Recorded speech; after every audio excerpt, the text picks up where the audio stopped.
old as there is any team in the country. In fact, Coach Church said he thinks they're probably the oldest team in the nation.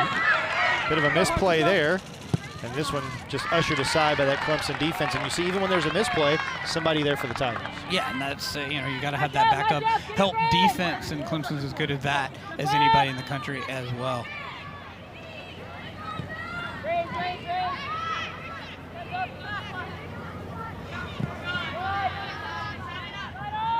This one played back to Freeman, who has been so good for the Blue Devils this year. You saw it earlier already, 4 shutouts this year. 22 in her career, began her career at Oregon, has made 31 saves this year, and she's going to be counted on again for this Duke defense tonight. Yeah, she's going to have to probably make a couple big saves, to be honest with you, the way that she's going to be pressured from Clemson, but as you noted, up to the challenge as well.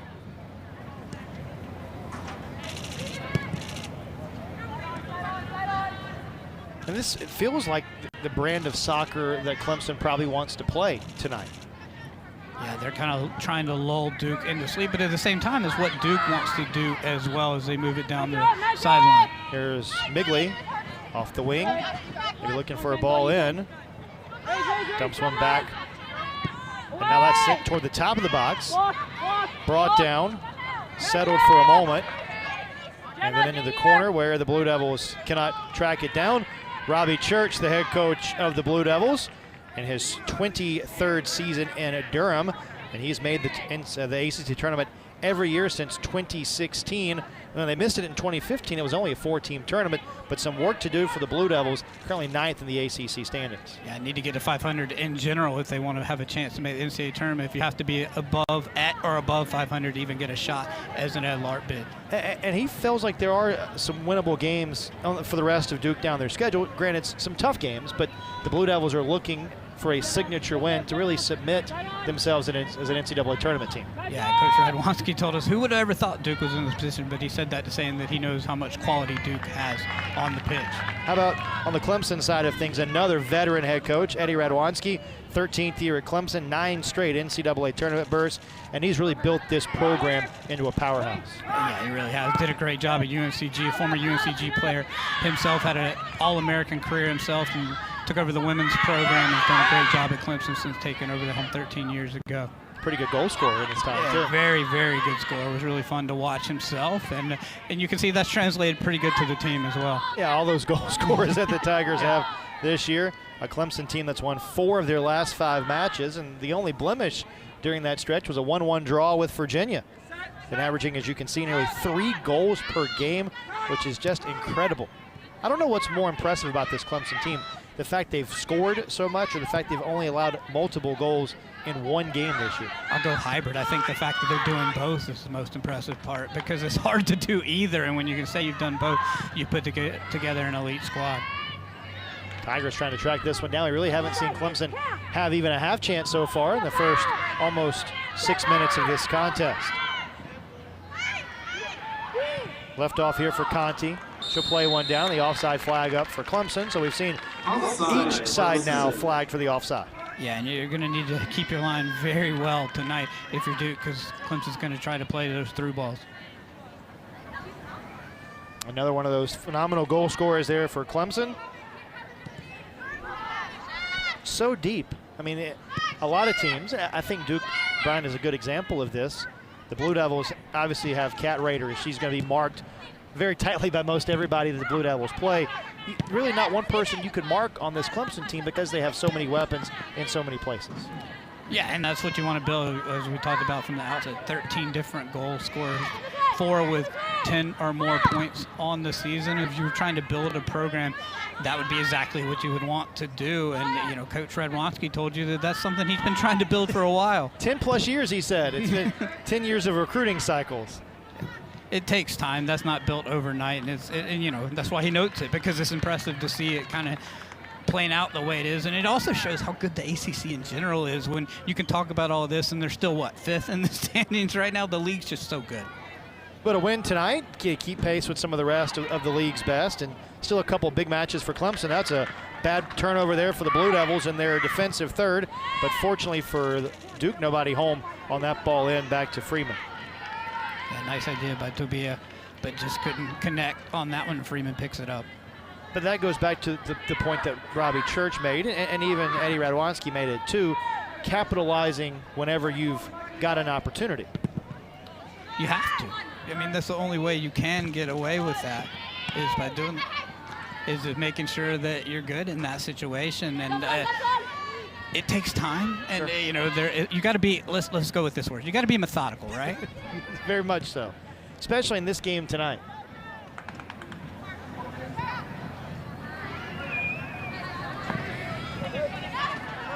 Here's McKenna Morris, 2 in purple there for the Tigers. A storied career, leads the team. She's their leading goal scorer with 6 goals this year, has 17 points. But as we kind of alluded to ad nauseum here at the start, it's a very balanced effort for the Tigers. They're looking for their first half chance of the night. Walking it toward the 18. That one batted down, kept in for the Tigers. And another drive will result in a goal kick for the Blue Devils. But that's what Clemson can do. You know, they didn't hit on it there, but you got to be careful and close down quickly, because you can't give them free opportunities like that. What's your synopsis of this game so far tonight in the first 8-9 minutes? It's what Duke wants. Duke's been able to settle it down. It's also what Clemson wants, because they can fill out on the road and see if they can find an opening. Kind of, I used it earlier, to lull them into sleep, to think that they're not pressing them at all. But you're gonna see Clemson pull that press rather soon, highly on Clemson, and it's going to put pressure on them. You know, we talk about how good Clemson's defense has been. Duke's defense has really improved, especially over the last 4 matches. No first half goals allowed by the Blue Devils over the last 4 matches, and that has to be, I would imagine, an encouraging sign for Robbie Church. Yeah, particularly with the injuries they faced and how they had to change up some things formationally. Duke's been strong pretty much all year. That, you know, some anomalies here or there, but at the same time, the anomalies are just that. They're anomalies, and Duke's getting back to who they are.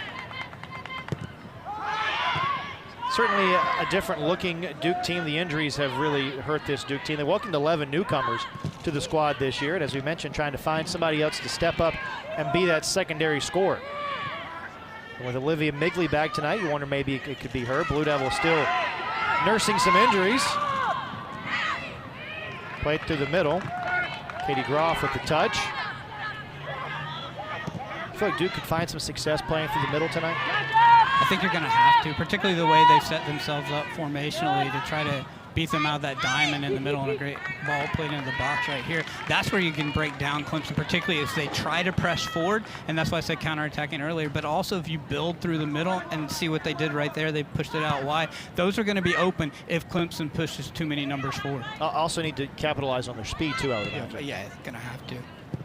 Ball was played for Kat Rader there, couldn't quite get to it. And now Clemson back in their defensive third. We talk about how good this Tiger defense has been this year. Right now, just trying to find a way to clear it. And an opportunity perhaps for Duke.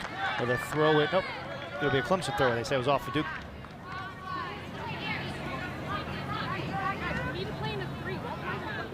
But the more you keep it on their end, if you're Duke, the better off you are. Obviously, that goes without saying, right? But at the same time, Clemson's so used to having the ball and pressuring you, it'll show that Duke's trying to do what they want to do.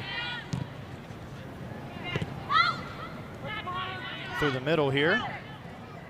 And Duke just trying to build their attack. Nikki Chico playing in her 53rd career match tonight for the Blue Devils. Off the boot of Migley there. She'll settle, and Duke will have to retreat to build. And you're fine with that if you're Duke. You're willing to take those opportunities when given. Great ball played over top to Migley. And the offside flag goes up again. Robbie Church at the bottom of your screen, not exactly thrilled with that call. But you can see what Duke's trying to do. They're trying to hope that she goes up a little bit, and I'm talking about Morris, and they're going to try to play it to Migley over the top. Bornkamp has it for Clemson. Played on ahead. And then nobody home in the middle. Duke trying to use that counterattack. And now here come the Blue Devils. And a little bit too much weight on that pass there. And Clemson able to get the turnover.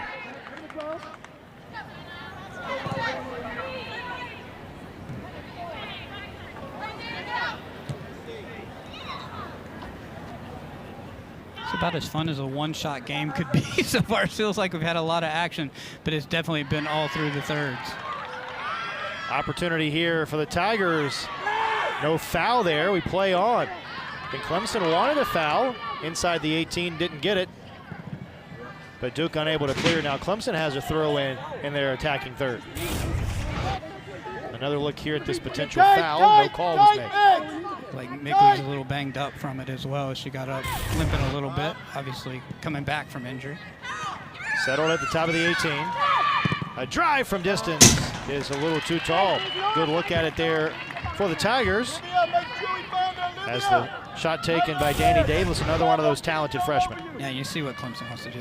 They hold up play in the top of the box, push it back to a defender who comes up and takes the shot, and that's what Clemson can do. They can attack you from everywhere. Back to Danny Davis for a second. Boy, Coach Radwanski really sung her praises in our conversation this week. He said she's playing like a junior or a senior, maybe the best freshman soccer player in the ACC because of the soccer IQ that she has. Yeah, and that's about as high praise as you can get. It was the soccer IQ part that kind of struck me. He's not saying necessarily she's the best player. She may be, but what he's saying is that she understands the game better than most freshmen do at this time of the year. Now Clemson walking it in. Some fancy footwork. Nobody home on the ball there. And the Tigers will have to build the attack again. This way for White. White with some space. That one just hopped off the boot of the Tigers. And now Duke, again, unable to get anything going offensively. And that's one of those situations where they may just need to get it forward and try to set their shape a little bit because Clemson's starting to break them down.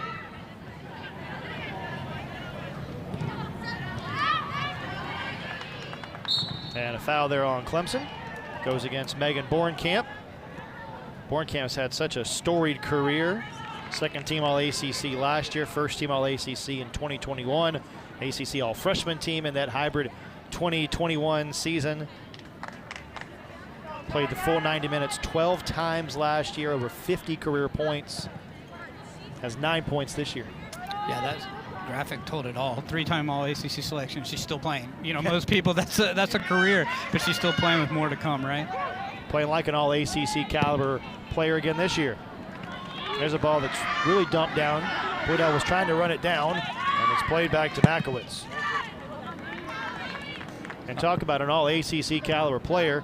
Hallie Makowitz, the goalkeeper for Clemson, has been just phenomenal for the Tigers this year. Yeah, we haven't even said her name, and she's a big reason for it, but there's a reason why, and she'd be happy with that because she's doing her job. Got 9 shutouts on the year, which leads the country, just has been phenomenal. We talked about the defense, but a big reason is that when you got a big netminder like that can do their job and do it elitely, it makes such a difference. Yeah, Coach Radwanski saying that her experience and her leadership and her confidence really permeates to the rest of the group, and she'll be quick to give the credit to the other players that are in front of her, but she's had certainly a heck of a year. Yeah, and that's why I said it that way. She'd love that we haven't talked about it. That means she's doing her job.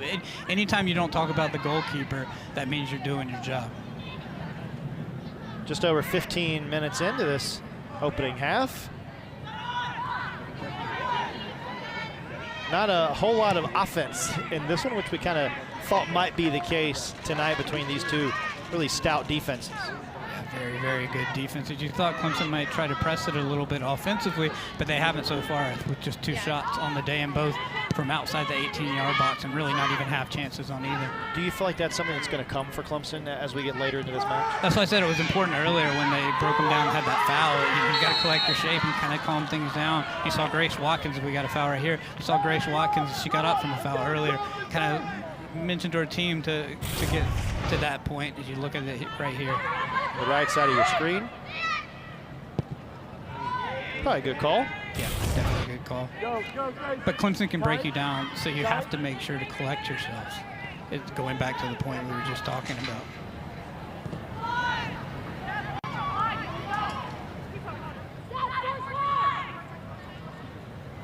Not too much on that pass as well. A sub coming in now for the Blue Devils. Kati Druzina will check in for Duke. Yeah, I was a little worried about this when I saw her get up, and that's for Migley, you know, obviously coming back from the injury, the way she went down, it didn't look too good, but hopefully she'll be able to come back into this game. But such a luxury to be able to bring in Drusina with so much experience as well. But to that point with Migley, Coach Church told us in our conversation before the match, we know, and Duke knew coming into the match, she was not going to be able to go the full 90 minutes because she is coming back from that injury, and she's missed the last 4 matches. Yeah, for sure. You just hope that she's not laboring as much as we feared from seeing her go down earlier. But it's a physical game. I think both teams knew it was going to be a physical game with the style of play. Into the corner now. Trying to work it to Morris. The Tigers get another throw in here. It will be McKenna Morris who will have the honors. Morris, another decorated All-ACC caliber player for Clemson. Cat Raider plays it back. Dangerous ball there. Clemson, of course, Johnny on the spot again, this suffocating Tiger defense. And that's Davis. We talked about that IQ, but knowing that if she makes that play, it's going to put things on Duke. A great ball played into the block. That's a collision there with Freeman. Freeman goes down. A Tiger player involved in the fray. I think the Tiger player got the worst of the collision there. Yeah, it felt really 50-50 watching it live. It looked like both players were doing exactly what they needed to do. Is this winner that was involved with that with Leah Freeman? Another look at it here. Exactly, both got there at the exact same time. Very much a 50-50 ball. Nothing malicious from either, just trying to make a play. Results in the goal kick coming here for the Blue Devils. After the foul there, it'll be Freeman who will put it in play. You see the fouls. Now, Robbie Church talked to us and said, hey, we know this is going to be a physical game. Duke's hoping to get some set-piece opportunities off of some of these fouls and hoping to capitalize on one of those set plays. Yeah, for sure, but they got to get it on the other side of things to make that happen as well. Trying to change it here for the Blue Devils is Grace Watkins. Watkins toward the middle. Now played back this way, where it's settled down by Nikki Chico.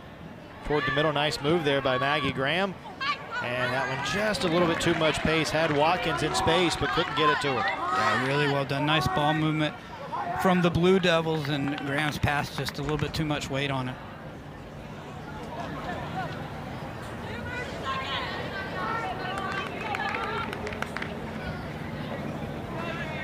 Is this what you expected? It actually is, to be honest with you. I kind of thought from thinking about it a lot, obviously, as we were getting prepared for this game, that Duke would be able to settle things down. And it's really hard to win on the road in the ACC. And this is a Clemson. Well, but at the same time, what Clemson does better than maybe anybody in the country is they wear you down throughout the game. So the question's not now, is this how long can Duke withstand the Clemson charge? Especially a Duke team that's maybe a little undermanned with some of those injuries that have occurred and still trying to get fully healthy for the stretch run of this ACC season. Yeah, as you said from the outset, 5th lineup change in the last 6 matches. That says it all. And most coaches, of course, searching for consistency, and they feel like they've probably found consistency at this time of the year with only a handful of matches left. That's not been the case. It's been one of those odd years that you get in sports sometimes. Good ball in here.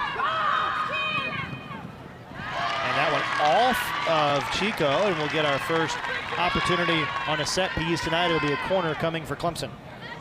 Nice ball played down the sideline. Tobia really didn't have anything but to hit it off another player, but they'll get the corner kick opportunity. They go quickly. Tobia plays it in. Toward the top of the 18-yard box there, headed out, not fully cleared. A drive from distance, and right there is Freeman to make the play. Davis couldn't get enough power on it and just right at Freeman. It's one of the things that Coach Radwanski said about his offense, that, you know, we can really strike from anywhere. We've got players that can shoot really from anywhere on the pitch. And that tells you how defensive-minded this game has been. Just the first shot on goal And we're less than 23 minutes to go in the first half, and we'll get a foul here on Clemson and maybe a stoppage in play as the athletic trainer will have to come out and check on the Blue Devil. Yeah, the official motion towards the head. Really important, particularly in today's game, to worry about head injuries. You know, you hope nothing's wrong, but you have to be careful. Devin Lynch is the injured Blue Devil there. Lynch, the sophomore. Who's starting again. She started the first 4 matches to open the year in a 50-50 ball. She just got the brunt of that one. Yeah, and that wasn't necessarily, she got fouled, but it was the ball that hit her in the head as well that I think was worse than the play. So, but as we talked about, more importantly for Duke right now, as long as she's okay, as I say that, they got that set piece opportunity that you alluded to earlier. And they've got it on the attacking half of the pitch too. Where does Duke want to do off of this set piece opportunity? It would be interesting to see if they pull off something from the training ground, to see if they try to catch Clemson off guard.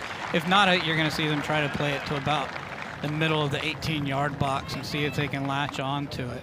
So they're going to have a substitution. Phoebe Goldthwait checking in for Duke. A rookie that is relentless in the midfield, according to Coach Church. Here we go, body when you say. Talk about talented freshman, another one in Goldthwait onto the pitch now. That one into the 18-yard box, pinballs around a bit. Settled by Watkins for a moment, then she lost it. And now it's the Tigers the other way. That's exactly what we thought they would do. Oh, good defensive play. Very great defense. Tremendous play by Nikki Chico to usher that one aside and prevent that run there that the Tigers were building. And you're going to have that throughout this game against this Clemson offense. That feels like one of those, I say 50-50 plays, do or die type plays. You got to take some chances and be kind of brave in this game, don't you? You're going to have to, and that's ACC soccer, to be honest with you, but particularly against Clemson, the way that they can press you.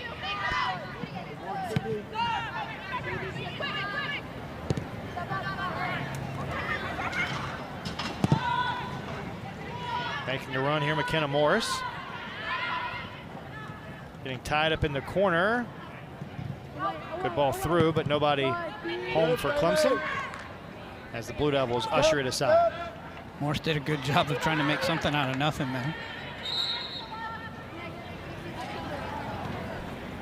Referee telling the Tiger to back up a little bit.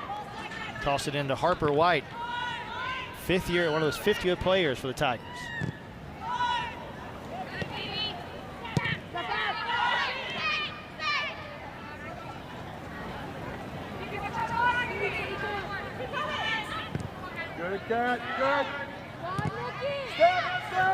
Another great chance, another brave opportunity there for the Blue Devils. It was Chico who came away with it. And now Brewster dumps it down just to get out of harm's way. Chico's been really strong all game. You saw that big play that you alluded to earlier, but at the same time, just been strong in her positioning all night so far. One of the 3 captains on this Duke team.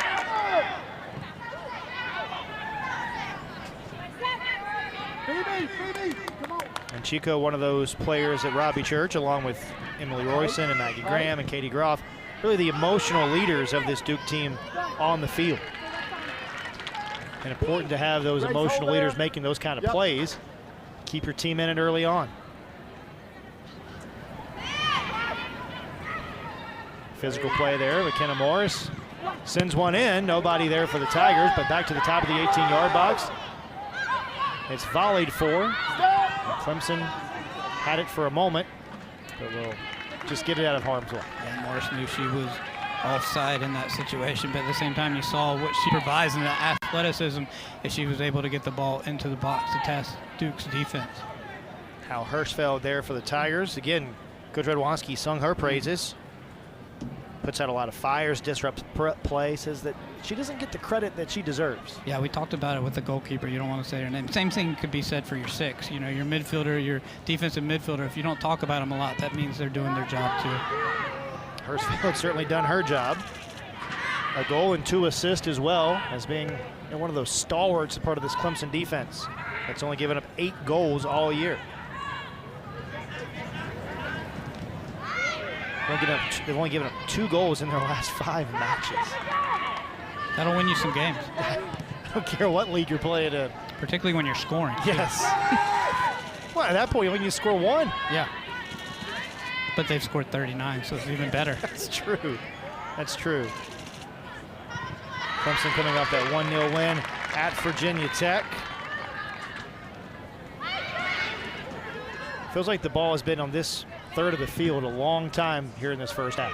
That's why I mentioned you have to weather the storm a little bit, because it's not now. It's can you hold on for the second half even, because they're going to keep pressuring you, and even the latter minutes of the first half. Under 19 minutes to go now in this opening stanza from Koskinen Stadium. Just a picture-perfect night here in Durham. Chamber of Commerce Day in Durham for sure. It is.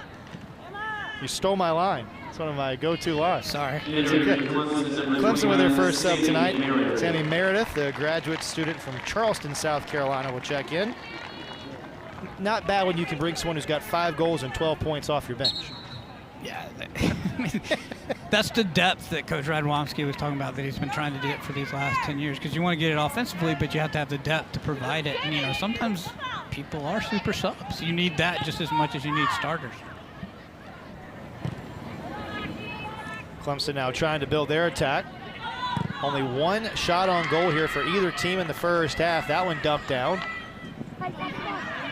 Settled.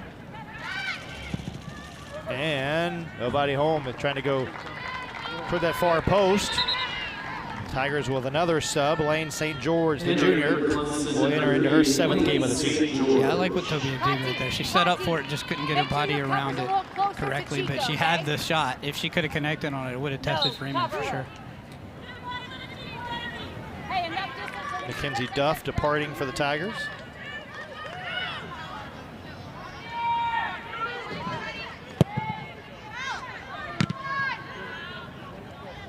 Settled by Bornkamp. Plays it this way for Morris.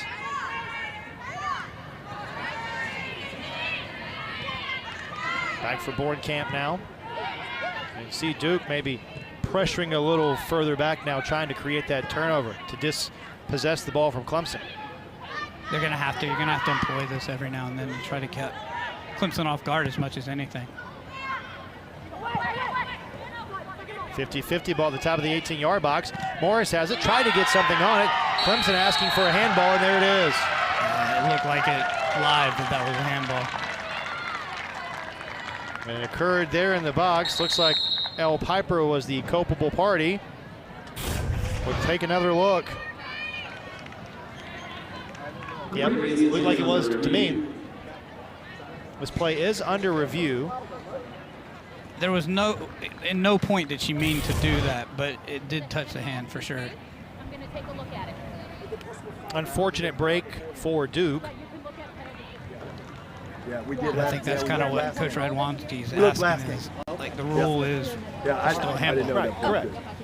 But she's looking at it, even inadvertent or not, especially as much as it hit the arm.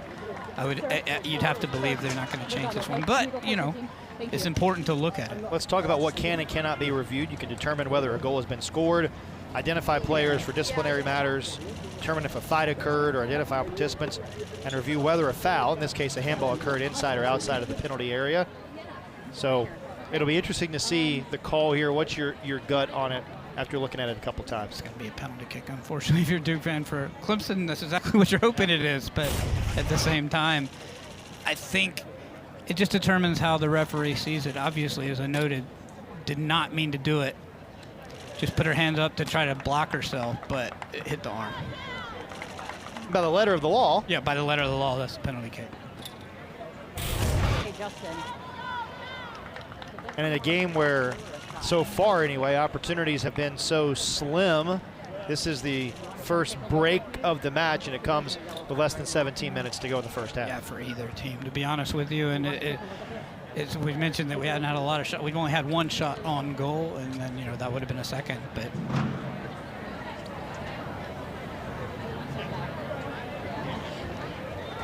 still talking through things. Officials going back to the monitor, and we're being told by our great producer, Will Black, that the officials are looking at whether the ball, it was an attempted shot on goal or if it was a cross, because that, of course, changes the rule. It changes the outcome of this. Yeah, and that's what, and that does. That wasn't the question you asked me. Like, if that's the case, then 100%. But in this situation, if they determine it to be a shot, then it's got to be a handball. Can we get the coaches back? Coaches? calling the coaches. It's definitely her hands way I up. think they are but going to I'm call it a go on. handball. It was a cross, so it's not going to be a yellow card. If it was a shot on goal, then it would be a yellow card as well. But I'm just going with a PK here. Her arm is way up here. It's way up high. Her arm is way up high, so I'm going to PK. It was a cross, though, not a shot. So if with the cross, it's just going to be a PK. And I think the reasoning you heard the referee there say, I'm going cross and not a shot, but because her arm was way up high, that's the reason they're going to penalty kick. Yeah, letter of the law, I mean, I would think it would still have to be either way. But I appreciate that they're doing everything and doing their due diligence, and as you said, checking on cards when you go. That's the thing I don't think a lot of people realize. It's really like this in a lot of sports. When you go to replay, everything comes into account. So you may call replay, particularly in coaches' challenge. You see a lot happen in football and baseball, particularly. You know, where it's challenging one thing and then something else happened. You're like, oh, I didn't mean to challenge that. But that's what they were looking at right there. Sammy Meredith will take the penalty kick here for Clemson. Meredith 5 goals this year. Tigers 1 for 1 in penalty kick opportunities. Teams are 1 for 2 against Duke in PKs this year. You remember that Freeman had that great penalty kick save for the Blue Devils against North Carolina that kept it as a 1-0 game, and now they'll change. It'll be McKenna Morris who will take the penalty kick. But the big penalty kick save in the last match for Freeman to keep the game 1-0. She'll be tested again here early. McKenna Morris, the team's leading scorer, looking to put the Tigers on front. And it hits the post and deflects in. The goal for McKenna Morris, and the Tigers pounce early and take the lead. Freeman saw it all the way, but it was just, if you hit it as well as that, there's nothing a goalkeeper can do. So full credit to Morris, just an expert penalty taker, and that goes in the back of the net for a 1-0 Clemson lead. Morris, who records her 7th goal of the season. It has to be frustrating if you're Freeman there because you did almost everything right. She read it perfectly. It was there. And in fact, if it was just an inch over, I think she saves that. Look at it right here. She had saved that if that was not hit off the post. And so now, trailing by a goal, 16.5 minutes to go opening half. How does that change Duke's approach to this first half? You're going to have to be careful. You don't want to press too much. You don't want to force it thinking you got to get back in the game. There's still a lot of soccer left to be played in this match. So stay measured right now and make sure that you don't give up a second, but see if you can counterattack and see if you can find a goal.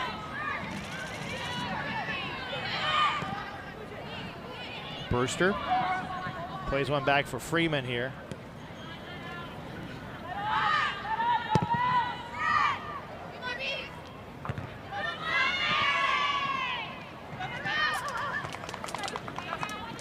Duke has to be careful here, dangerous area.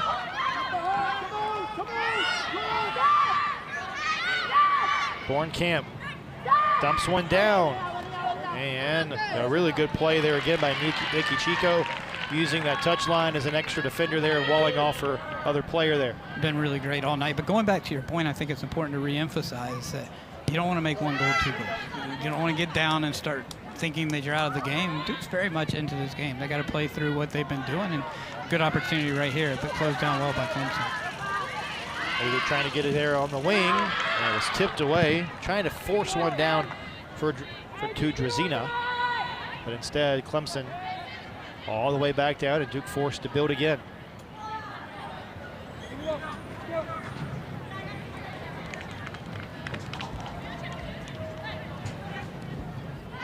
Turned over, Bornkamp again.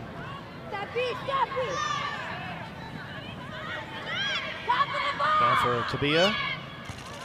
50-50 ball headed away.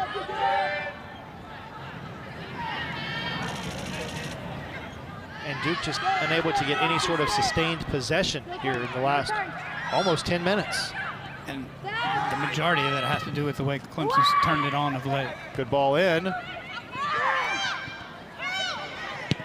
Clemson asking for another handball there, but didn't get the call.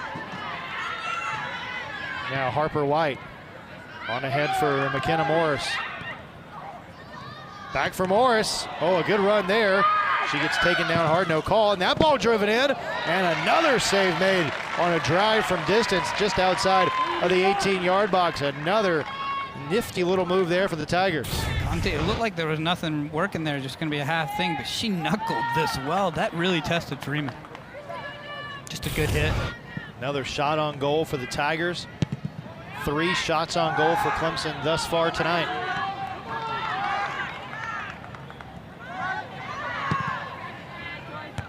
Headed back, but out, and that's really all Duke's been able to do for this entire first half.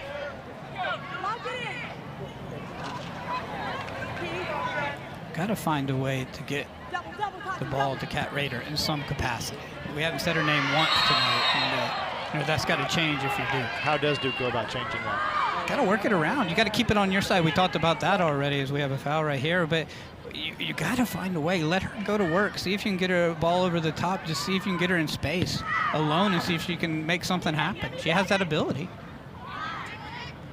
But to the point, though, have to possess the ball for more than just hitting it down the field. Again, and that's why they now have 40 goals and have given up 8 goals. If you're Clemson, they know how to do both expertly. A team that thus far doesn't appear to have very many cracks in the armor. This is a very good team. This is a team that has the ability. Both of these teams, if they're connecting right, if Duke can get healthy, both of these teams can make a long run in the NCAA tournament. But for Duke, it's about notching that signature win. Remember, they've got to be at least at 500 to qualify for the NCAA tournament. Even if you just draw the rest of the way, would still qualify for the NCAA tournament, at least by the record. But still feel like they need at least one more signature win. Tonight would be a big one for Duke to get, but they'll have to come from behind to do it. Definitely, and Coach Church noted the goal against North Carolina probably saved their season. It put them in a position where that's still possible right now and gave them the confidence that they can compete. This is a team that had high expectations entering the year and just hadn't lived up to it due to injuries and different things here and there, but still have that ability. That's why I said it that way. If everything goes right, this is a Duke team that could go a long way in the NCAA tournament. There's still a lot of pieces back from that team that went to the 4th round last year. I mean, back-to-back round of 8 appearances for the Blue Devils. They've been inches away from the College Cup each of the last 2 years. We call it the beautiful game, but it can be so beautiful and things can change so quickly. It can be beautiful and cruel all at the same time. Probably this way. Through a couple of defenders, plays one. Headed away, and then finally cleared by the Blue Devils. Worked back here, and now Duke just trying to build something. Kat Rader in the middle. One of the few times she's possessed the ball this evening. And now a run here for the Blue Devils. Oh, the offside flag goes up again. Second time tonight, Duke's been flagged for the offside. Yeah, and that's a perfect example of what you asked me just a minute ago. Get the Kat Rader. People are going to collapse on her, and it's going to open up. She was just a step offside, it looked like, from seeing it on video, by very little, if even. But that's what happens. Kat Rader had a chance. She worked it around. It opened up space for somebody else, and it gave a through ball opportunity for the Blue Devils. It's Phoebe Goldthwait, who was just marginally offside there. And now Clemson quickly the other way. Tigers can strike from anywhere. Borenkamp. Morris making a run, and another good defensive play there by Nikki Chico. And Clemson will be flagged for the offside as well before the nice defensive play by Chico. Called Nikki Chico's name a couple of times tonight, really playing a high-level defensive effort so far tonight. Yeah, and when we were talking to Coach Church, he mentioned that she was going to have to. Really, all three. They're basically playing 3 center backs, and they're going to all have to play that way. And, they've done it so far because the goal has gone from a penalty kick. So they've done their job, unfortunate on the PK. But Duke hasn't played bad defensively.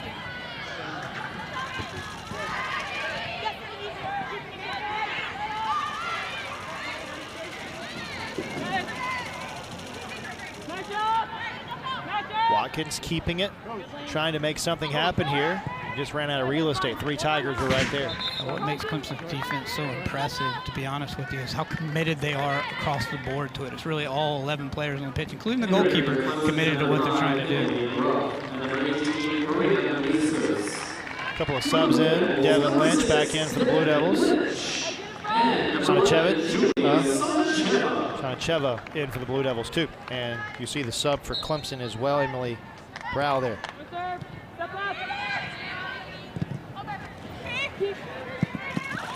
Really nice ball played in the box. It looked easy at first, but a nice run made in there by Goldthwait.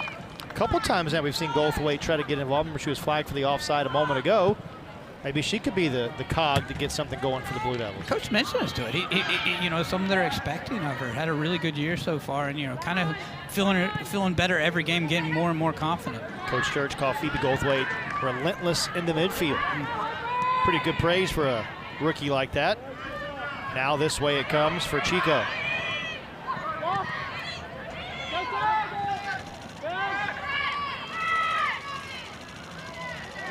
Trying to step through there for the Blue Devils. They create the turnover. Here's Lynch who blasts one, but way too tall.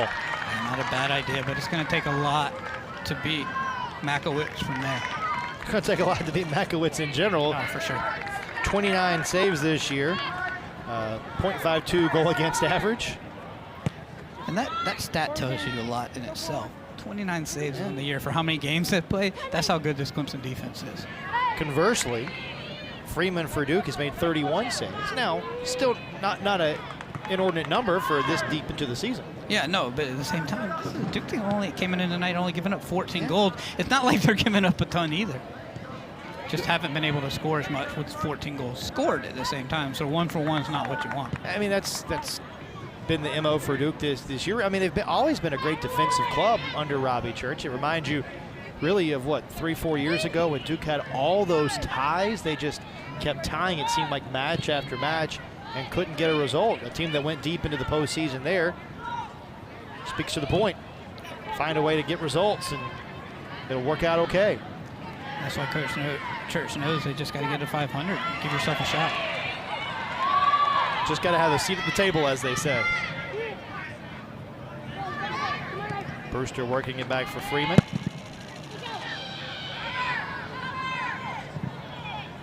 Now Kat Rader, 50-50 ball, won by the Tigers.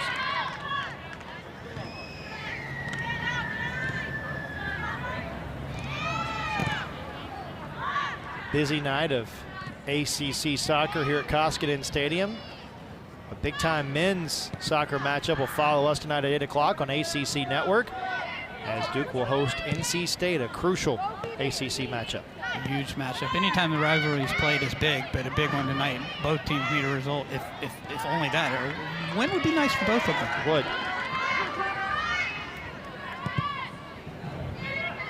Morris trying to track this one down for Clemson, and did keep it in. Tigers throw it in quickly with Harper White. Under 6 minutes to go now. Opening half. Tigers leading by the goal on the penalty kick conversion by McKenna Morris with just under 17 minutes to go in the half. Good. Stay tight. Good. Tight. You keep looking up. Oh, nice ball there by Morris. Plays one down. Conti service in, and a good play by Freeman coming off her line there. I just love the way Freeman plays. She knows where to be, and she's really strong between the pipes for the Blue Devils. Just another one of those veteran players.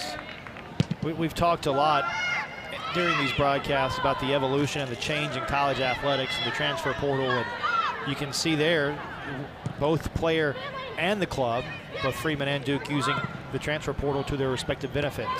Not often you can get an all Pac-12 performer and get them right in your net as well, and she stepped in and taken the job over from the start.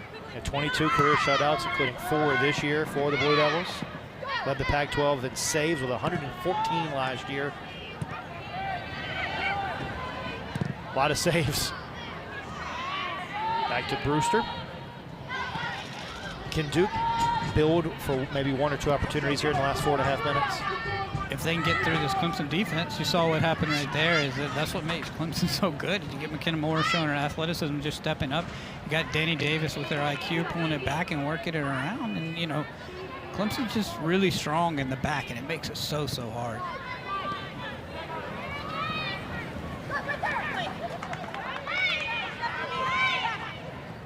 But can they? Yes. you just got to get the ball. Easier said than done against this Tiger team. Kind of off that point though, if you're Duke and you can get to the locker room First an opportunity here for the Tigers. Kept alive. Played into the box. And a corner coming for Clemson. Just to finish the thought, if you're Duke and you can get to the locker room down 1-0, is that a win for Robbie Church's team? Yeah, you'll take that. Right now, the way that they're weathering this storm and, have the penalty kick, that you played well. As I said, they played strong defensively. They've held their assignment. They've been pretty compact. They've made the right plays when they needed to. Unfortunate for them to give up the penalty kick on handball, but at the same time, go back in the locker room, regroup, and see if you can get one in the second half and force the game, right? Danny Davis will take the corner here for Clemson, the rookie. Talks about how good her soccer IQ is. See if Danny Davis can put one in here for the Tigers. 3 minutes to go, opening half. Clemson looking for what will be a back-breaking second goal late in this opening half. Yeah, at the same time, if Clemson could get that, it would be back-breaking for sure. Service in. Headed away nicely, not totally out. Dangerous ball in. What a save by Freeman to keep it 1-0. Just fantastic goalkeeping from Freeman, understanding the situation, making herself big, and then on top of that, making a huge save as well, reaction save to boot. That was the play of the half there for the Blue Devils, certainly. Yeah, it could be the play of the game if Duke finds his way back into this game. We talked about what a second goal would mean, but what a huge save from Freeman. And that goes back to what Coach Radwanski said. This team's been getting chances, but he wants to see Clemson convert those opportunities more often than not, and that's a missed one for the Tigers there. Yeah, so it's so crazy to think about. You got 40 goals on the year, but you're not converting the way that you want to. But that means that Clemson's putting themselves in the right situation. Half of the battle, if Raider has the ball right here, is putting yourself in the right situation. They're trying to build the attack here with under 2 minutes to go in the half. Looking for what would be a big goal, obviously, late in the half. And a foul against the Blue Devils as Tiger players shaken up. Final 100 seconds of this opening half. Let's go back to this save by Freeman and look at just how nifty and crafty this save was.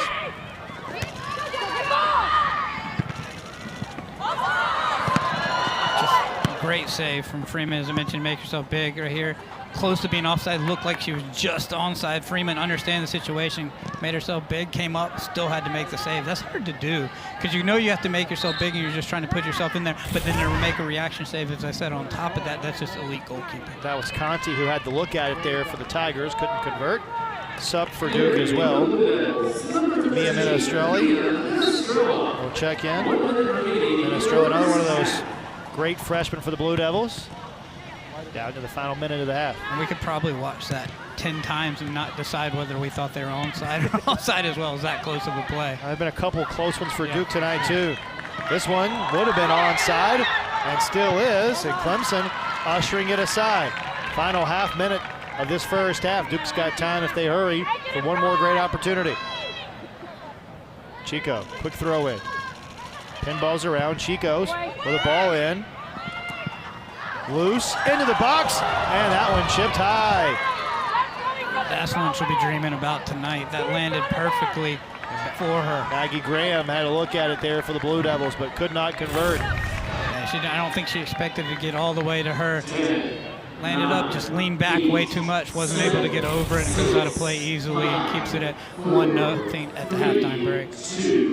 Really defensive first half of soccer. Clemson gets the goal on the penalty kick. You think Allie Makowitz not really tested much in that first half?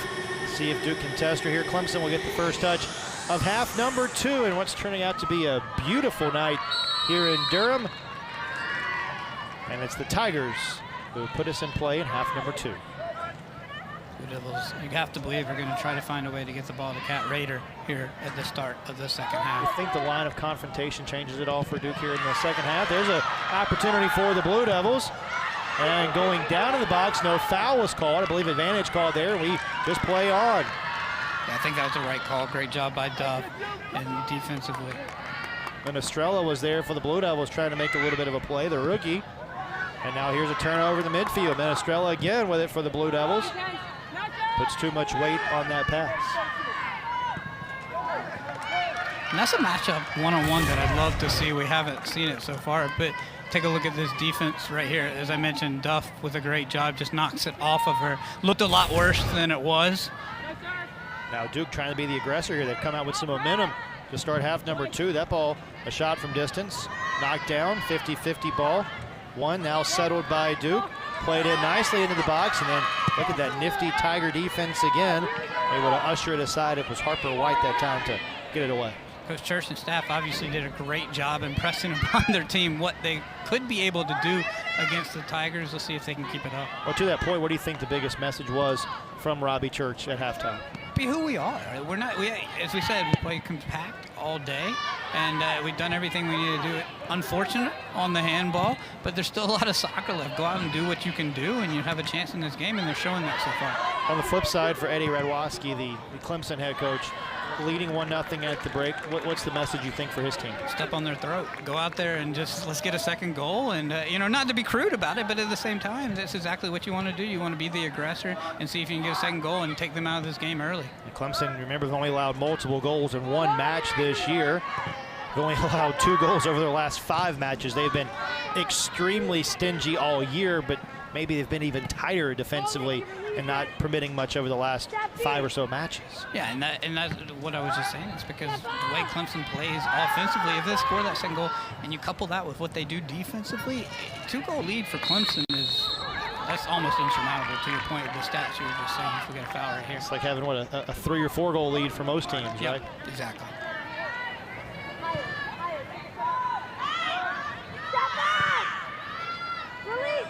Through the middle here for the Tigers.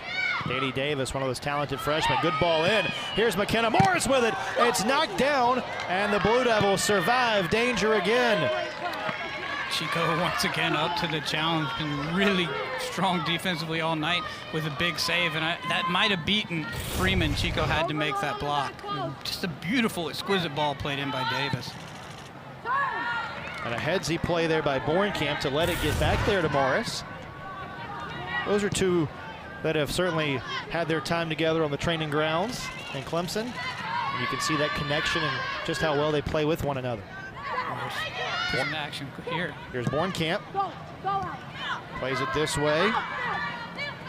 Clemson can certainly drive from distance, and that one chipped high and wide. And the goal kick coming for the Blue Devils. So after Duke had a couple of opportunities, Bornkamp's been in the fray here in the second half. Clemson trying to maybe shift the momentum a little bit. Yeah, and I'm looking down at Coach Radwanski. You can't see him on screen, but he's talking to his team about what he was telling us. It's like, these are those chances that I'm telling you got to finish off. But to that point, they got to finish. But the other thing he told us, Brian, was he wants his team in those situations to be more patient. And they were right there. They did exactly. They played the right ball. They just didn't connect on it. She got too much over the ball. Another turnover. Bornkamp with some space. Bornkamp this way. Now they play it down for Tobia, and the corner coming for the Tigers, their 3rd of the match. This will be the 113th corner kick that Clemson has taken this year. Conversely, their opponents have only taken 38. They average almost 8 corners a game. You asked me what the most impressive stat was earlier. That may be the most impressive stat. Those types of corners, that shows what you're doing offensively when you put up those types of numbers.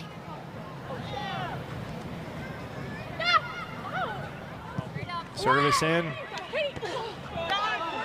Pinballs around, and a goal kick coming here for Duke. Really nice ball into the box, just headed it wide. Mackenzie Duff involved there for Clemson. Now Duke gets it back. Blue Devils had perhaps a half chance or so, tried to build some momentum, really coming out on fire to start this second half. Clemson weathered that storm, if you will, the first, 90 seconds or so, 2 minutes. And now the Tigers have put the pressure on. And we'll see if the Blue Devils can find a way to counterattack. And that was exactly what Coach Church was telling us. They're going to have those chances, but they may not have as many as they're used to, so you got to take advantage of them. And that was the 90 seconds they had, but they couldn't find the back of the net. Maybe there's a chance here if Raiders going to throw this in.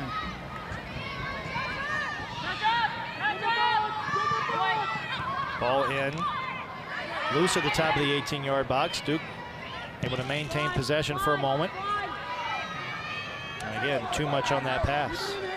Duke just unable to play connected soccer here so far tonight. Yeah, that's a really great way to put it. That's exactly what I was thinking in my head as that ball went a little bit wide, just missing on the passes they usually make. And a lot of that credit, I think, Brian, goes to Clemson and the defense they play.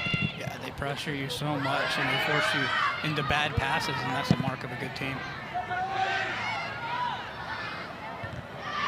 50-50 header, won momentarily by Clemson, and then all Duke can do is just dump it down. Davis picks it up. Goldthwait was really good in that first half for the Blue Devils. An unfortunate run of play a couple of times called for that offside when she seemed to have a bit of a run there developing for Duke. But she's taking chances, and that's exactly what you want if you're the Duke coaching staff. Now, the Blue Devils with it. Watkins back this way for Piper. And you know Piper would love to contribute something offensively after call for that unfortunate handball in the first half. Again, nothing she meant to do. Had to make the call to the referee, but at the same time, just unfortunate. And Piper's played well other than that. Just a veteran play there by Clemson again, ushering it out. Just go. Good, you're good. Coming in. That play, I mean, almost like a basketball team, right? Being able to set your defense kind of in the half court. That's what Clemson was able to do after that ball was taken away. And look at that, the Tigers almost created another turnover. Yeah, and soccer's just like basketball, as you mentioned. It's played in so many different fragments. You know, you got your counterattacks, you have your half-court offense set up. You have to have that in soccer as much as you do in basketball. We talked about it earlier with the Blue Devils, trying to find that signature win. They've had ample opportunities to get that signature win this year. 0-4-1 against ranked opponents, and that's very atypical of a Duke soccer team. They've been outscored 12-4 in those 5 games, and no surprise that all 4 of the goals against ranked opponents have been scored by Cad Rader. Really emphasizes all the points we've been talking about tonight. And if anything, like we talked about in the first half, getting the ball to Rader is going to open up play for other players because they're going to counter on her and double down. So you're going to have to think that Duke's going to find a way to get her the ball. It may not be her doing something, it may be somebody else, but that's what Duke needs as much as anything. There is Cad Rader, the super sophomore for the Blue Devils. Exploded onto the scene last year. And has just been so good throughout her entire career. 5 career multi-goal games.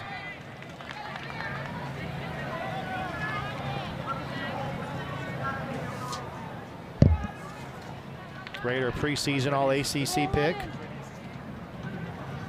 ACC Freshman of the Year last year.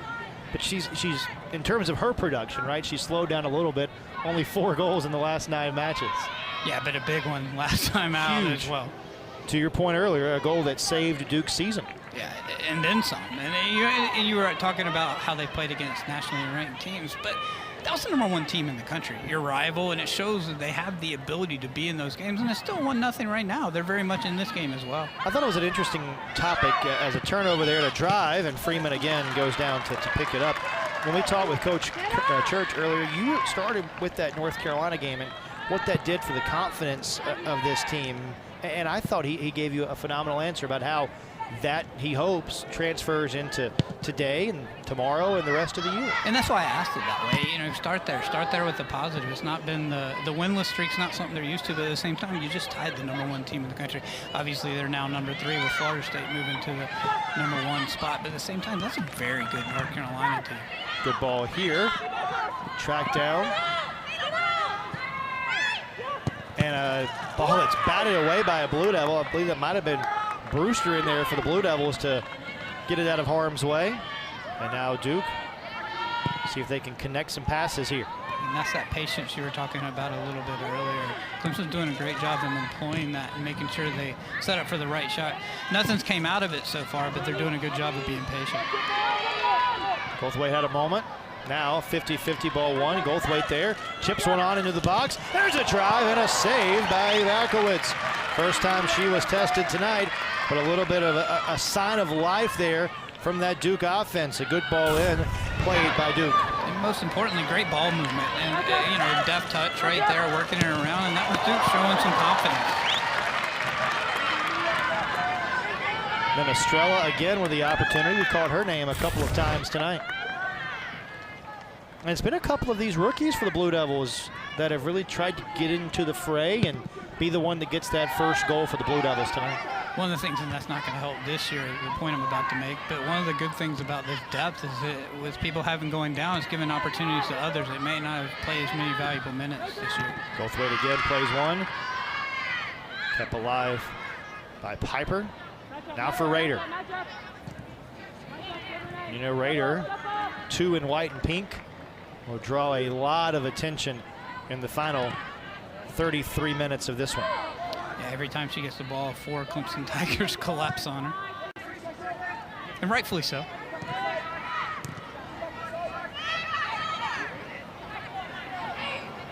Ooh, dangerous ball. Duke fortunate there that wasn't a turnover in the midfield area.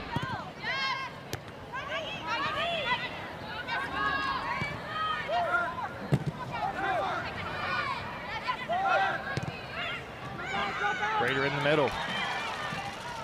Plays one on ahead. Great opportunity, but another save. Makowitz again off her line, able to snuff out that Duke attempt, as it was once again Menestrella who had the opportunity. Yeah, just really well done. Nice ball from Watkins and really great goalkeeping from Makowitz. And that little touch made the difference. Without that touch, that may have snuck by. That may have been going towards goal without that touch from the defender. Turned over. Here's Groff with it for Duke. Menestrella looking for another ball through. On the run, nobody could connect there for the Blue Devils. Not a bad cross there, but nobody home. Duke showing some life over the last few minutes, really starting to put some passes together. Is that have you noticed anything different from the Blue Devils for why they're able to connect these passes? Cat Raiders moving around to multiple places. Raiders, you know, you've seen her on the left, you've seen her on the right. They're kind of using her as a decoy sometimes to open up some positioning. Because as I said, when she moves so many players to her, it opens up other people as well. Watkins couldn't get to that one, and now the Blue Devils will be forced to build the attack again. See Freeman jogging over. That's very much an oversimplification, but it's almost as simple as that, is it? With her moving around, other people are starting to find some plays.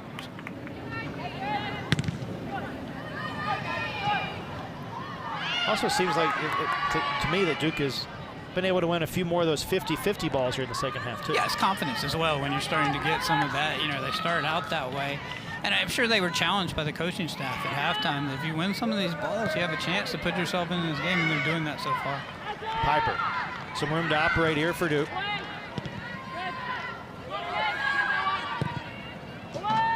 This one into the box, 50-50 ball, wouldn't have mattered. The offside flag was up anyway. Again, Goldthwait continues to try to force action, see if she can find an opening, but keeps getting herself out of position as well. But you'd rather have that than the alternative as well. Blue Devil player shaken up away from the play, so we get a stoppage.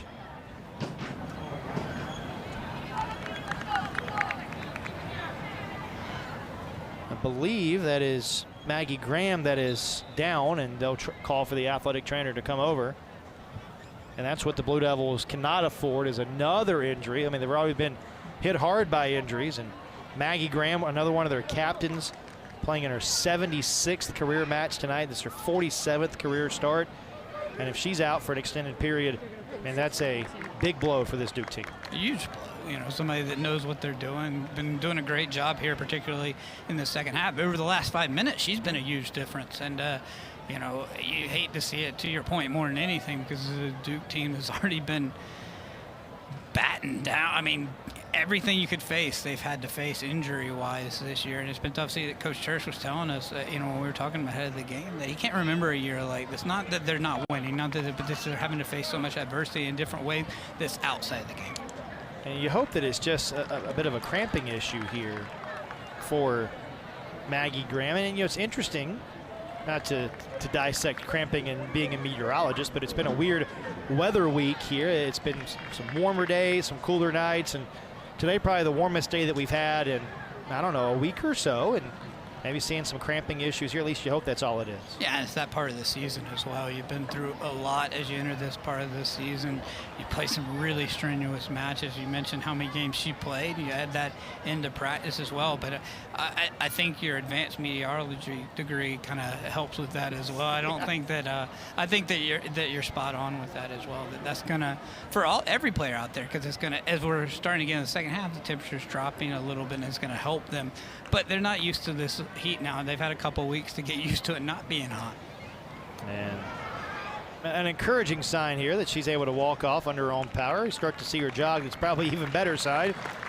And again, not to speculate, but looks to me like a cramp there for Maggie Graham. Yeah, and you can see she will have to be subbed, unfortunately, but hopefully she'll be okay. If not, the rest of this game, but be able to come back soon. It looks like Duke will get Devin Lynch in for Maggie Graham here.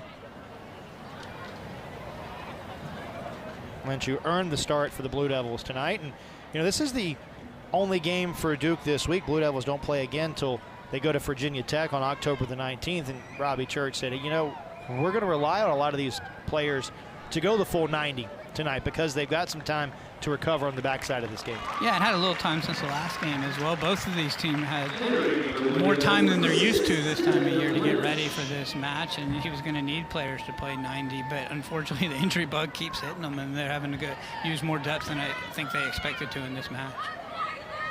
So Clemson gets it back. Just over 31 minutes to go. We're at Koskinen Stadium in Durham on Duke's West Campus, along with Brian Hand, Chris Edwards with you, and the rest of our tremendous team.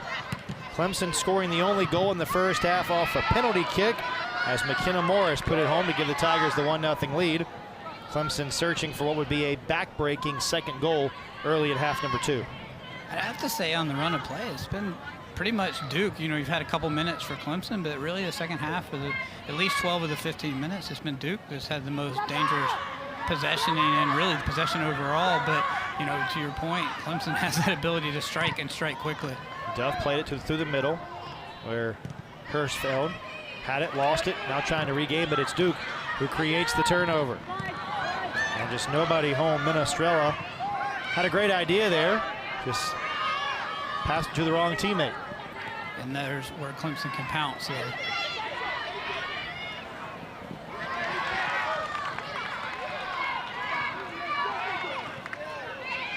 Davis through the double team. Now that one filleted on off her line, and Freeman up to make the stop. Boy, a dangerous play there, but Freeman again coming up big for Duke. It goes without saying, but Freeman's a big reason that the Blue Devils are still in this game. She's done a good job, and Red played extremely well. 4 saves for Freeman tonight. Nearly had the save on the penalty kick as well. Would at least got a hand on it, whether she made the save or not. You know, we said it. She was there, but it hit the post. It had to hit the post to go in as exquisitely as it did. You really can't hit a penalty kick better than that, to be honest with you. It's really good. But no surprise from a Clemson team that's really good at basically everything they do. Yeah, no, they know the scouting reports. They know you have to be almost spot on to score against Freeman in penalty kick opportunities, and that's exactly what she was. Throw in here for Duke. It'll be Piper.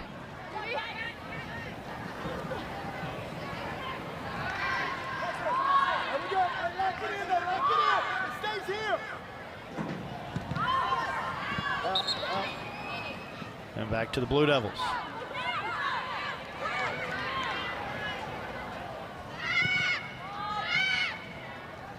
Even though Duke's had the run of play, not many opportunities, or not even really a half chance for Duke so far in the second half. No, other than that shot that was right on goal when you had a good link-up play. But you're right, they haven't been able to have that all game. Maybe that comes right here if Rader gets a chance on the ball. Rader dangerous from anywhere on the pitch. Plays one in, and then it was chaperoned away there by the Tigers.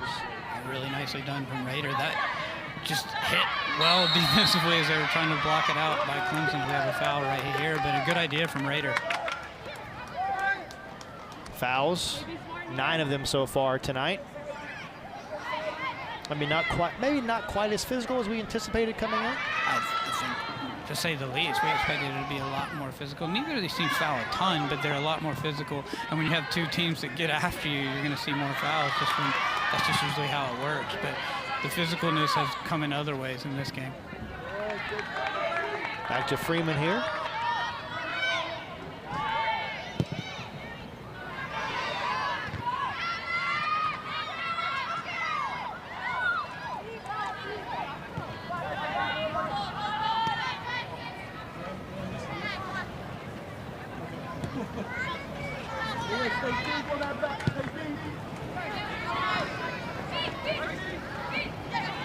Coach Radwanski telling us that this is a Clemson team that all year long is just focused on trying to be consistent.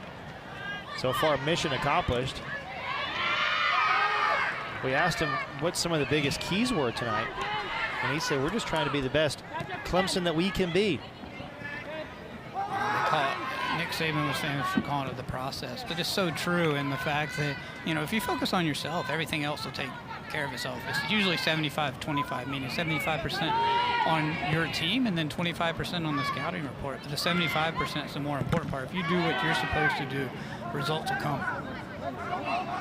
Had a really tough year last year by their standards, 8-5-5. Ball in here for the Blue Devils, and nobody home initially. Now Duke with another opportunity and another miss hit there for the Blue Devils. A really nice opportunity from Blue Devils, particularly on the rebound. Flicked it on a little bit too far, but just couldn't connect on the shot. Now Piper had the opportunity there for Duke, and you know, as we mentioned earlier, Piper would love to put one home after that unfortunate handball against her in the first half. Yeah, their eyes just got a little bit too big on that one, new, and just got over it, or got under it way too much. But back to Clemson for a second. That year last year, 8-5-5, lost in the first round of the NCAA tournament. And while, you know, for a lot of teams, pretty good year to win 8 matches and go to the NCAA tournament, he said that most everyone associated with the program kind of disappointed that it didn't turn out better because they knew they were capable of more, and they really used that as motivation, and they're still using that as motivation late in this season.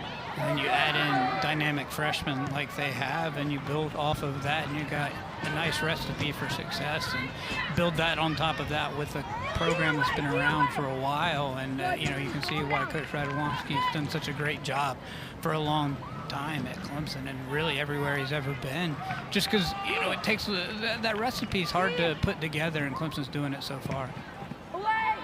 Now, this is kind of a throwback Clemson team in terms of, and there's another drive, and it just got the tip of Freeman's fingertips, and she was able to get enough of it to usher it out of play. Yeah, I think she misread it a little bit, but good job by Freeman just to make sure she put it over the back of the crossbar. But a corner kick coming here for the Tigers, 4th of this match. I think she thought she could catch that one at first, but wisely just made sure it went over the top of the bar. And it'll be Davis to take the service. I say a throwback Clemson team because there's not a lot of transfers on this Tiger team. No, not at all. I mean, you saw when we started the game, all the graduates and seniors on the team, 3 freshmen starting. This is an old team that knows what they're doing. Another one that gets all the way through, and Freeman again, a diving save. I want to go back to that save Freeman made just a second ago. It's so important. You see that's just, the goalkeeper wants to bring it in the way she came up, but the presence of mind to still parry it over the bar, that's hard to do, and that just shows how good of a goalkeeper she really is. Really has put the team on her back at points in this match, really at points this season, the 4 shutouts. This is a match that without Freeman, Clemson could lead 3-4-0. Yeah, and she'd tell you that she should have known just to let it try to go over the bar, but I don't think she expected to have so much power. But at the same time, to be able to do that midstream just shows what she can do as a goalkeeper.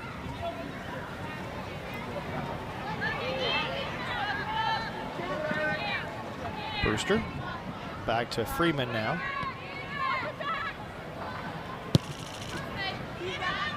So we saw Duke with the run of play. We saw a couple of chances for Duke earlier this half.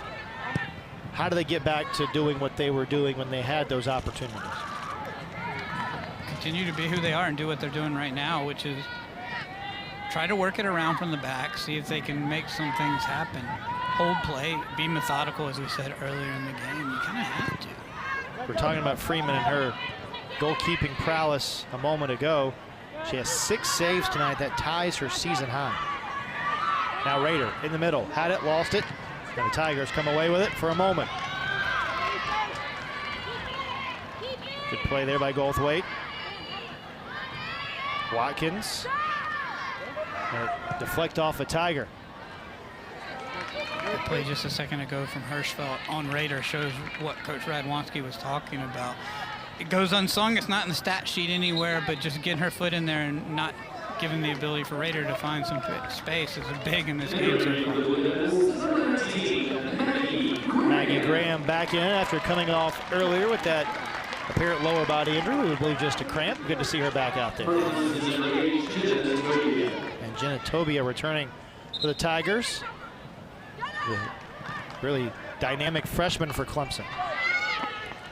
Seeing both these teams maybe move more toward all in for the last 22 minutes of this match. Clemson likes to hear that with that being I'm sure. Thank you for noticing that. Pun was not intended when I started, but here we are. Just saying. Yeah.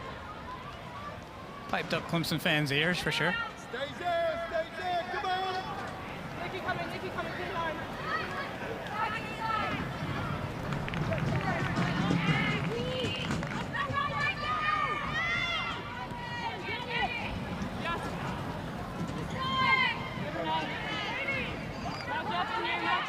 Throw in here for Duke.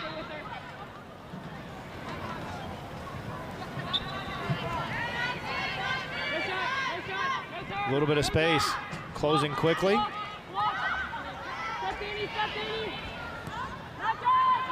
Goldthwaite trying to create some space. Goldthwaite takes a tumble.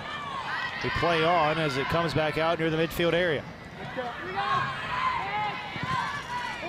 Ball in from Roller. Settled and will be flicked wide.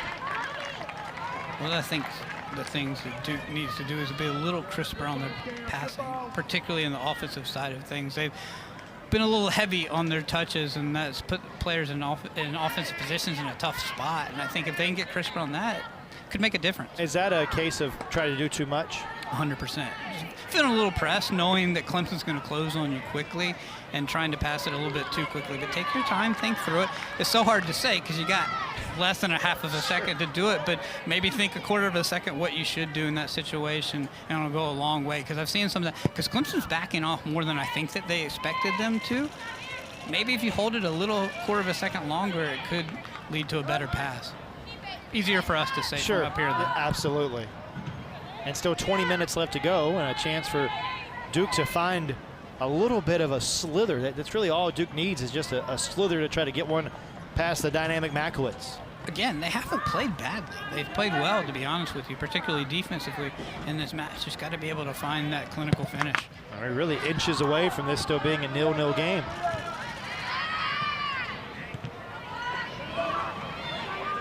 Goldthwaite. And a foul there. We talked about the lack of fouls tonight. It certainly seems to me like the referees are letting them play maybe a little bit more. I think knowing what type of game it is, knowing what kind of rivalry this is in women's soccer, and knowing what the two teams they have are, and I think that goes a long way as well. Into the box, headed, and right at Makowitz. Just a beautiful ball into the box, and a nice header, just couldn't get enough power on it.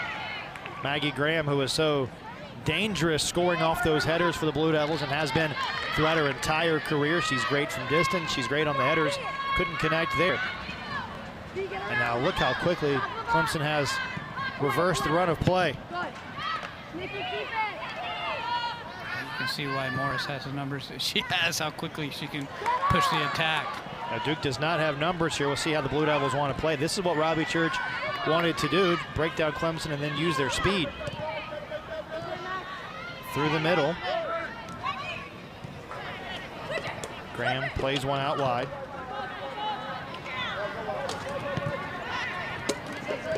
That was a little bit of tired legs from the Blue Devils to pull it back and cycle it. Nothing wrong with cycling it through, but could have forced the issue a little bit more.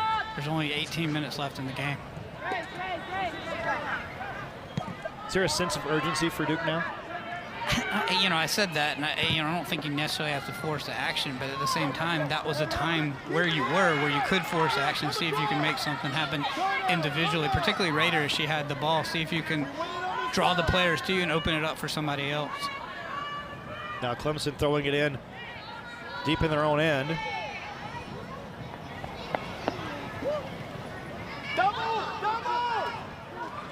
They're just trying to create something defensively here. They'll get it back, but allows Clemson a chance to catch their breath. One of the things that Duke will have to be wary of and counteract as they're going through things is the fact that it's only 1-0. You want to get that equalizer, but you also can't give up that second goal. So, if you're pressing or you're trying to get that, especially if you get the goal, you got to make sure they don't go up 2-0 or even 2-1 if you're not paying attention. If you're able to get that equalizer. Reverse it here. Clemson will keep it. Under 17 minutes to go now. Morris, who has the only goal of the night so far, tossed it in.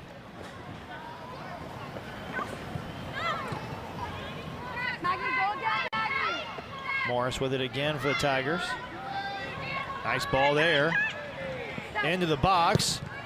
It was Katie Groff who deflected it for Duke. Headed away, not totally out. Saved by Davis. Or saved for Davis. Head deflects off a Blue Devil. And Freeman there to halt play. Davis is just fun to watch. I have to agree with Coach Radwanski. Not that I didn't even before we talked, but just such a high IQ and such a great player. She's going to be one that's going to be talked about for quite a while in the ACC.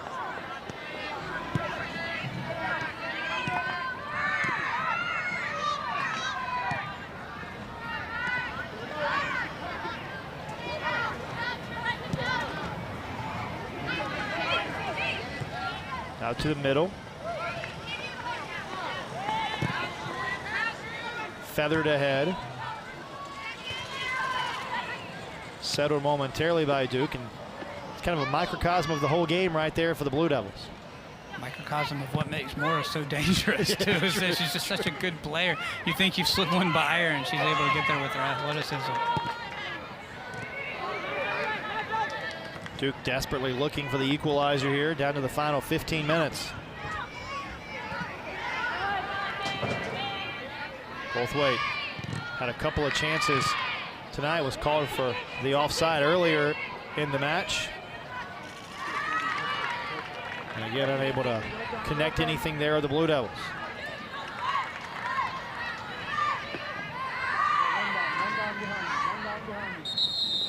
And a stoppage of play here. Another Blue Devil, I believe that's Bailey Brewster, who might be cramping up a bit. Yeah, it looks like it as well. Had to go down. They're going to have to call the athletic trainer. All right, let's kind of dive into the huddles here, Brian, if we can, and kind of dissect what these two coaches are telling their respective teams. We'll start with Clemson. What's the message from Eddie Radwanski? Let's get that second goal. I mean, we've done everything right except finish. Keep pressing and see if you can find a way to slip one through. We're doing everything we need to do. We're pressing at the right time, but don't be careless because you don't want to allow Duke to counterattack at the same time. What about on the flip side for Robbie Church and his team? To what I just said, be very careful. Make sure you don't allow in that second goal because, it's only 1-0 Sure. right now. But at the same time, see if you can find that opening. Take advantage when you do have the ball, even if that means you have to take on people solo to see if you can get an off run. Just see if you can make something happen because there's only 15 minutes left. And we're at that time of the year, and I'm speaking as if I'm Duke, but we're at that time of the year where we need results and we need to make something happen. Can't afford to have any losses. Yeah, either. 100%. Let's tell you how we got here. 1-0 Clemson lead back in the first half. An unfortunate handball called against the Blue Devils here. Elle Piper, not intending for the handball, just happened to nick her arm in her hand. Had to make the call. And that led to the penalty kick. And McKenna Morris puts it home just past Freeman for the 1-0 Clemson lead, and that's where we're at right now. Just a beautiful penalty kick. As we said, Leah Freeman did everything she could, and goal guessed right, and would have got a hand on it if it's just an inch the other way, but just hit perfectly. Her 7th goal of the season. Team lead for Morris. For Clemson as a group, their 40th goal of the campaign. That goal moves her into the area that Cat Raiders at as well in the top 3 to 5, depending on the results this weekend.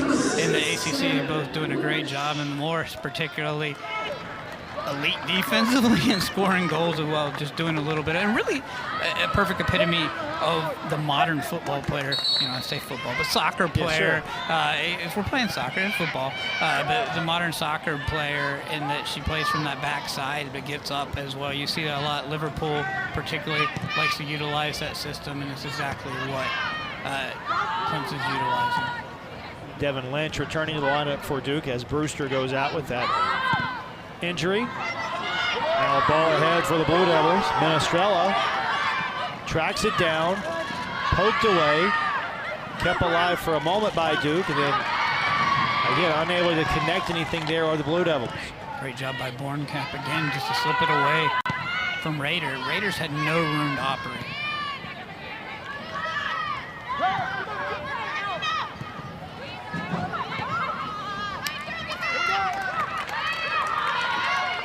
Final 14 minutes.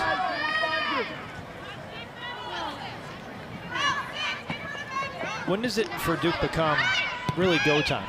Crunch time, gotta go, gotta get something. I think you probably have to in the final 10 minutes. I think we're still a little early with that, to be honest with you, in the fact that, again, if you press numbers forward, that's going to make you susceptible in the back, and you know how quickly Clemson can strike. But again, that's easier for me to say because they need results. But at the same time, you got to make sure you don't leave yourself defenseless in the back. Played one up for Lynch. Now it comes this way. Watkins, did she win it? She did. Sorry, I was going to say, I actually think Watkins has been really good all night. She's agree. really played well. Good ball in there. Duke just looking for something. Didn't get it there. Not a bad idea by Lynch, trying to knock that one off of a Tiger and get the set piece. But again, for a team that's only given up 38 corner kicks all year, another reason why Clemson has been so dynamic. Again, they're just fun to watch because they're exactly what you want. You know, I was mentioning Liverpool earlier, which is coached by Jurgen Klopp. And, you know, one of the things Coach Radwanski told us he modeled himself off of when, you know, he's thinking formationally how he wants to play is Jurgen Klopp, particularly during his time at his last stop at Dortmund before he moved on to Liverpool. But Liverpool's more modernized in the way they do things now. But, you know, at the same time, this is a Clemson team that plays total soccer. I'm going to say I won't use football again. You can use it. Well, I mean, Holland didn't call it total soccer, but it was total football. But that speaks to the point that Coach Radwanski made to us when we asked him about formation. He's like, yeah, maybe this, maybe that. You could call it 3 different things. Yes. The shape evolves over the course of the match. As it should. Clemson looking for that back-breaking second goal. Played into the box. Nice job by Duke. You see the patience of this Clemson team. Davis.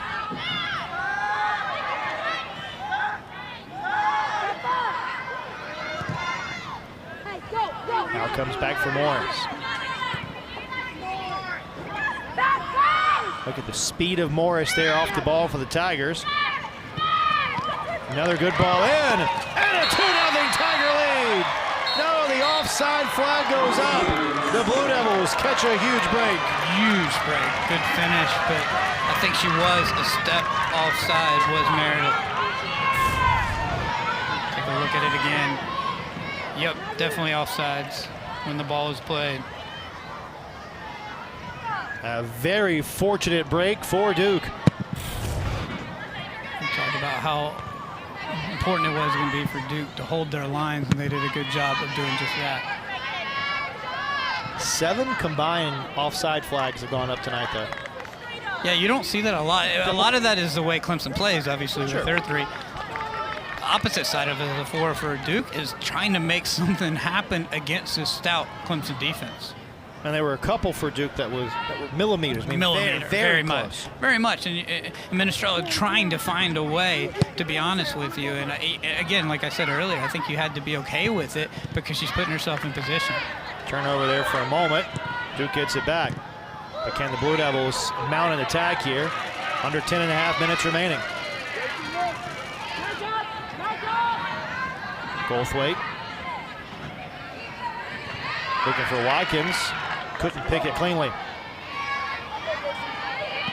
And quickly, Clemson and Davis the other way. What a find Davis was, or what a get. Everybody knew who Davis was, but what a get she was for Clemson. A misplay there in the middle by Duke and Piper.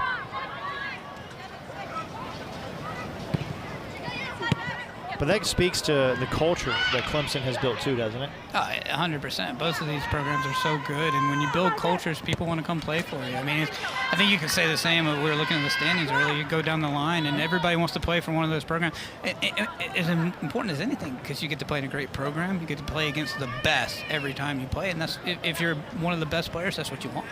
Clemson right now in the hunt to make the ACC tournament. If the season ended today, they would be in 5th. Remember, the top 6 teams make it. There are teams that could miss the conference tournament and still make the NCAA tournament. There will be many. Not many, but there will be a few. That's how good this league is. The league is for sure. And think about how good the league is going to become when Stanford joins the conference next year. For sure. I mean, I was thinking about it in my head, and you're right. One of the best programs in the country. Obviously, North Carolina wasn't excited about it. Anson was not super thrilled, no. And he, as Anson does, let his opinion be known. Yeah, I don't mean that against him. No, not at all. He said it the way he said it, and rightfully so, in the fact that it's a really good program, and you got to travel across the country to play them. I mean, that's a team and a matchup when you think about Notre Dame, Stanford, Duke, Stanford, North Carolina, Stanford, historically Virginia, Stanford. That's a Elite 8 College Cup kind of matchup that you're getting in league play every year. Yeah, I mean, same could be said today. Sure. I mean, to be honest with you, yeah. both of these teams have that ability. I really believe Clemson's 5th in the ACC, but if things fall their way, this is a Final Four quality team. Mm-hmm. Absolutely. Amazing to think about, to be honest with you, how the fact that Clemson's never played in the Final Four in women's soccer. They have multiple national championships on the men's side, but in women's soccer, they've gotten very close, but haven't been able to get over that edge. And, this is a team that maybe could change that for sure. Under 8 minutes to go now. Clemson still clinging to that 1-goal lead with this stout defense. Turned over, and the Tigers keep it. In fact, that was a stat that I was double-checking myself on, as I was reading. I was like, no, they've had to play the Final Four. Just seeing how good they've been for so long, but had not. Maggie, do it again, Maggie, get it up. Ticking down towards 7 minutes left here. First priority for Duke, I imagine, is to get the ball back and sustain some possession. Gonna have to.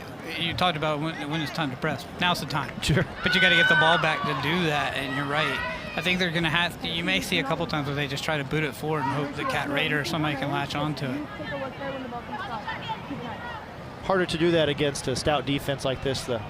And when they're keeping possession, we're gonna have an offsides call right here. But when they're keeping possession the way that they are, Clemson's very much content with holding the ball right now because 1-0. They'd like to score, but at the same time, they're content with 1-0 because that's a win on the road in the ACC.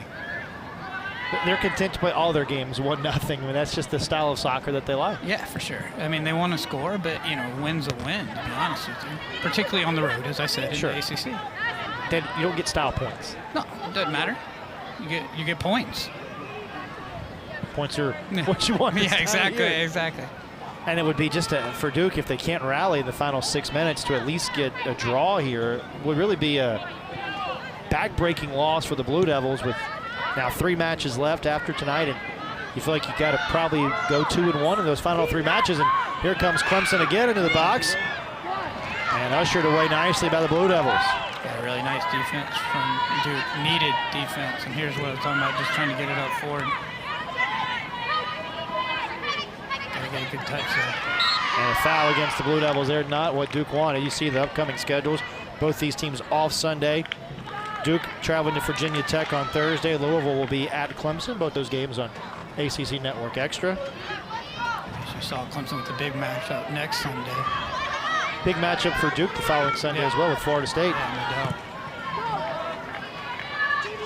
They're always big matchups. Every game is a big matchup. Yeah, when you look down that line, to your point, that 9-10 teams in contention for an NCAA spot this year for sure.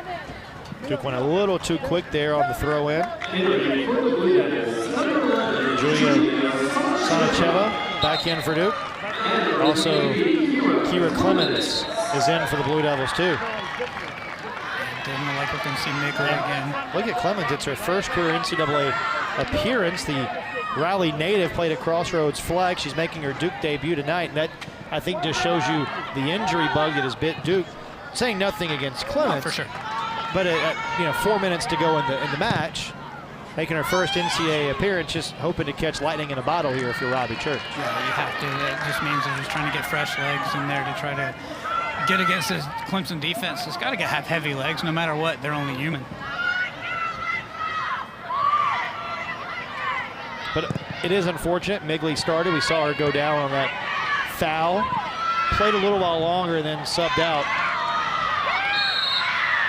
Back to the Blue Devils here. Yeah, it's one of those things that you hope that it's not a long-term thing, particularly if she'd worked herself to get back into shape. But at the same time, you're taking her out to make sure that you prepare for the long run, not just one game. What's that old saying? Try to win the war, not necessarily the battle. For sure. Not the race, it's the marathon. Sure.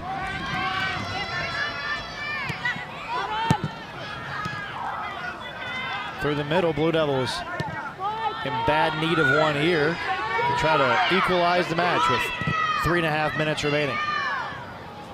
Not a bad idea, but misread.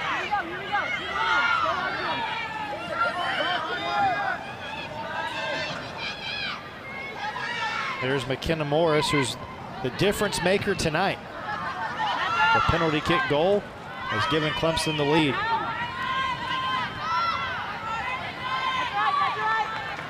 Another throw in for Duke, 3 minutes left, and you really see the Blue Devils here pressing forward, trying to cash in to get that equalizing goal. Really hard to break down this Clemson defense, but again, Duke really has the quality. You're going to have to force it forward now.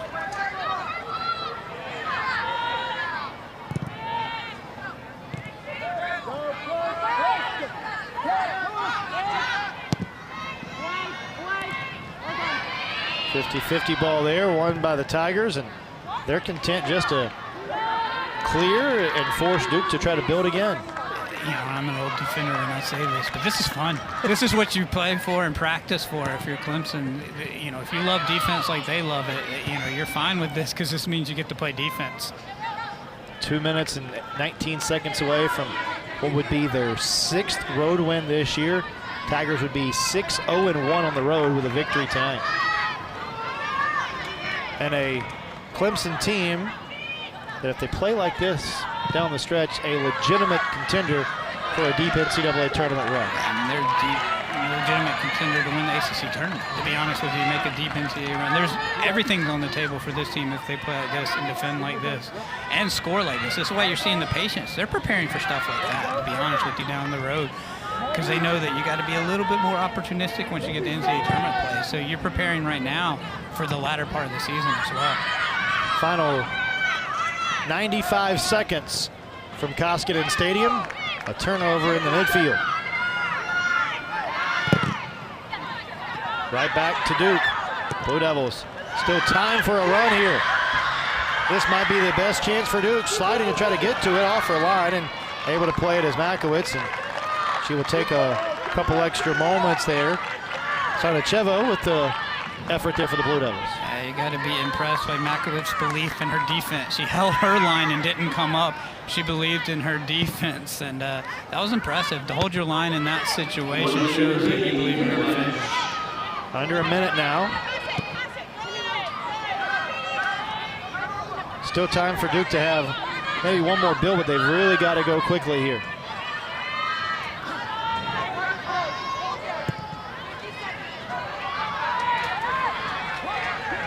.40 seconds left. Really nice ball. And not able to grab it. That close from what would have been a great opportunity for the Blue Devils. Exactly the ball that you needed to play in that situation. Couldn't ask for a better ball. just couldn't connect. Story of the night for Duke. It's been several missed opportunities. Blue Devils just haven't been able to play super connected in terms of their passes tonight. And it appears that penalty kick goal will stand up for Clemson tonight as the Tigers will come on the road and pick up a 1-0 win over the Blue Devils. And a well-earned win. They played really well. It's hard to win in the ACC, as we talked about, particularly on the road, and Clemson continues to find a way to get it done. Tigers continue to play stout defense. What's the biggest takeaway